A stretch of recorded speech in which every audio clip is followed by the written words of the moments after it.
ओं सदाशिवसमारंभां व्यासशंकरमध्यमाम् अस्मदाचार्यपर्यन्तां వందే గురుపరంపరాం. జ్యోతిష్ శాస్త్రాన్ని భావతరాల వారికి ప్రసాదించిన ఋషుల యొక్క పాదపద్మాలకి నమస్కారం చేసుకుంటూ, అలాగే నాకు ఈ జ్యోతిష విద్యను నేర్పిన గురువర్యులు జ్యోతిష బ్రహ్మ కీర్తిశేషులు శ్రీ ఈరంకి సూర్యనారాయణమూర్తి గారు, సూర్యశ్రీ దైవజ్ఞ గారి యొక్క పాదపద్మాలకి నమస్కారం చేసుకుంటూ, ఓం శ్రీ మహాగణాధిపతి నమః, శ్రీ గురుభ్యో నమః, హరి ఓం. వీక్షకులందరికీ నమస్కారం. కర్కాటక రాశి వారికి మిశ్రమమైనటువంటి ఫలితాలే కొనసాగుతూ ఉన్నాయి. గత వారంతో పోల్చుకుంటే చెప్పుకోదగ్గ గ్రహగతుల్లో మార్పులు ఏమీ లేవు. ప్రధానమైనటువంటి మార్పు ఏదైనా ఉంది అంటే అది చంద్రుడే. గత వారంలో కొద్ది రోజులు యోగించారు, ఈ వారంలో ఎక్కువ రోజులు యోగించడానికి అవకాశం. 6, 7, 8 స్థానాల్లో చంద్రుని యొక్క సంచారం అనేటువంటిది చాలా గొప్పగా ఉపయోగపడుతుంది. ప్రత్యేకించి స్వస్థాన ప్రాప్తి, ఆరోగ్యం, అర్ధలాభం, యశోముదం అన్నది శాస్త్రం. చంద్రుడు షష్ఠభావమందు ఉంటే, అది జాతకంలో ఉంటే ఇబ్బంది, కానీ గోచారంలో చాలా యోగిస్తారు. ఇదే చాలా తేడా.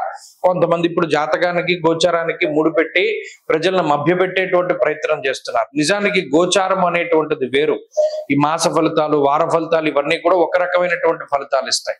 ఇప్పుడు ఈ కర్కాటక రాశి వారిని చూసుకున్నప్పుడు ఈ చంద్రబలం ఉత్సాహాన్ని కలిగిస్తుంది, ఉత్తేజాన్ని కలిగిస్తుంది. నదీ పరివాహక ప్రాంతాలు, సముద్రాలు, కొలనులు, సరస్సులు ఇటువంటి ప్రాంతాల వైపుకు తీసుకుపోతుంది.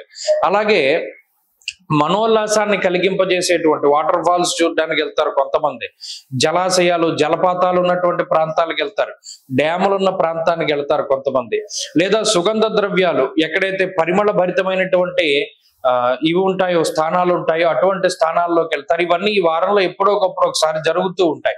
చంద్ర బలం ఉన్నప్పుడు ఆయన కారకత్వం వహించేటువంటి వాటి జోలికి కంపల్సరీగా వెళ్తారు. అలాగే ఈ రాశి వారికి వ్యయస్థానస్థిత రవిగురులు ఉన్నారు. ప్రత్యేకించి సంపాదించే ప్రతి రూపాయి వీరే కష్టపడి సంపాదించుకుంటారు, కానీ ఖర్చు పెట్టేది మాత్రం మీకు మీరు ఖర్చు పెట్టరు. ఇతరులు కోసమని ఎక్కువగా డబ్బు ఖర్చు పెట్టేటువంటి పరిస్థితులు ఉన్నాయి. అలాగే అనవసరమైనటువంటి ధన వ్యయము కూడా ఎక్కువగా కనబడుతూ ఉన్నది. ఇది గత వారాల్లోనూ ఉన్నది, ఈ వారంలో కూడా కనబడుతూ ఉన్నది. స్వస్థాన నాశనం చేయవహ బంధురోగో ధనక్షయం అన్నది శాస్త్రం. మీ గురించి మీరు కాకుండా బంధువుల రీత్యా ధనాన్ని ఖర్చు పెట్టేటువంటి పరిస్థితులు. ఇది ఒక్కటే ఇబ్బంది.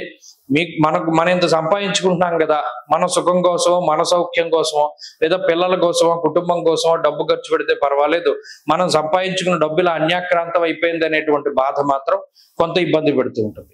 ఈ విషయం మినహాయించి మిగతావన్నీ కూడా బాగున్నాయి. ప్రత్యేకించి ఉద్యోగ వ్యాపారాల్లో కొంత సానుకూలమైనటువంటి పరిస్థితులు ఉన్నాయి. అలాగే కుటుంబపరమైనటువంటి ఎదుగుదల ఉన్నది, సంతాన సౌఖ్యం కనబడుతూ ఉన్నది. కర్కాటక రాశి వారి ఈ వారం మరింత అనుకూలమైనటువంటి ఫలితాలని సాధించడానికై ఎక్కువగా అష్టమరాహు యొక్క దోష నివృత్తి కోసమై దేవీ ఖడ్గమాలా స్తోత్రాన్ని పారాయణ చేయడం, అమ్మవారి యొక్క ఆరాధన అధికంగా చేస్తూ ఉండడం చెప్పదగినటువంటి సూచన. ఈ వారంలో కలిసి వచ్చేటువంటి రోజు సోమవారంగా చెప్పవచ్చును. అదృష్ట సంఖ్య 4, అదృష్ట వర్ణము తెలుపు. తదుపరి సింహరాశి.